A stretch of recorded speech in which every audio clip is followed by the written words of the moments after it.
The third temptation that Jesus conquered, that you are going to be faced with, and that you should also conquer, is the temptation to gain the whole world at the expense of your soul. The temptation to pursue the whole world at the expense of your soul. In Mark chapter 8, verse 36 to 37, Jesus Christ said, "What will it profit a man if he gains the whole world and loses his soul?" He now said, "What can a man give in exchange of his soul?" What that means to me is this: the Lord wants to accept your soul first before he can accept any other thing from you. The Lord wants you to give your life to him first before you can give him any other thing. You cannot bring the word to God without your soul as part of it. Your soul must come first.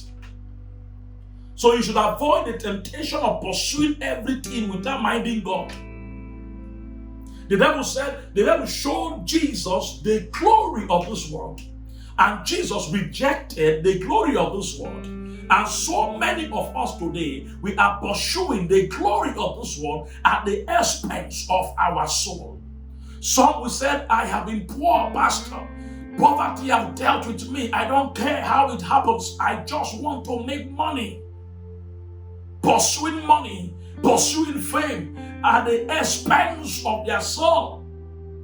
That is a temptation that Jesus conquered. And that temptation, you'll be faced with it before God can trust you. And as you overcome that temptation, you will enter another level of power with God.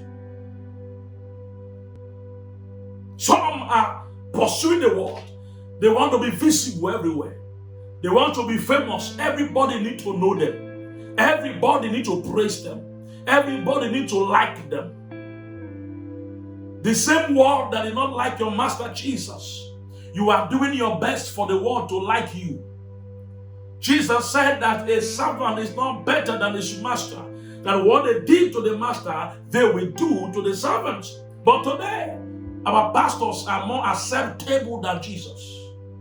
Our prophets are more acceptable than Jesus. The society accepts them. The society mingle with them. Society gives them award. In the time of Jesus, it was hated. But in our time, they give us awards. In our time, they clap hand for us. Jesus was not liked. So we are doing better than Jesus. Hallelujah. Jesus did not pursue this world. He pursued the pleasure of his Father. Jesus spoke truth to authority because he didn't mind whether he was liked or not. The apostles said, we must obey God rather than man. But in our time, we don't care what God is thinking. We don't care about what makes God happy. If the people are happy with us, we are okay. Sometimes we preach messages and even ask the people if they love what we preached. Therefore, making us a messenger of the people and not a messenger of God.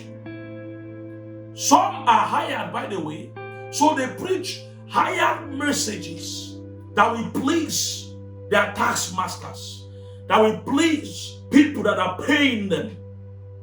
Hallelujah. They are paid to preach, so they have to sound nice for them to be paid next time. They are for hire. Priest for hire, pastor for hire, prophet for hire. Everyone looking for his own gain at the expense of their soul. Everyone pursuing the vanity of this world. People don't care about what makes God happy anymore. They just need to get the things of this world. People are doing things to buy houses. People are doing things to get married. People are doing things to have children. People are doing things to have that job. People are doing things to have promotion at the expense of their soul. People are doing things to show that they have money. People are doing all kinds of things for the money to come, for the business to work at the expense of their soul. But what shall he profit a man if he gain the whole world and lose his soul?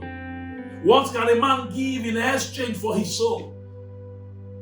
If it doesn't matter in heaven, it should not matter to you on earth. Don't waste your life on this earth pursuing things that will not matter to you in heaven. Your car is earthly, is for a lifetime. Your degree is for a lifetime. Your children is for a lifetime. That marriage is on earth alone. It will not matter in heaven. The condition of your soul is what will matter at the end of your life. Do not pursue the shortness of this life, the comfort of this ephemeral life, the shortness of this transient life, and lose your soul in eternity. Eternity has no end. The temptation to forget about eternity will always come. The temptation to bow to the devil so that you can have a comfortable life on earth will always come. But how you go about this temptation will determine your stand with God. Today, God is inviting us that just as Jesus conquered this temptation and he entered another realm of power with God, because the Bible said he returned in the power of the Spirit. God is calling you today that you too can overcome this temptation. The Lord bless you in Jesus' mighty name.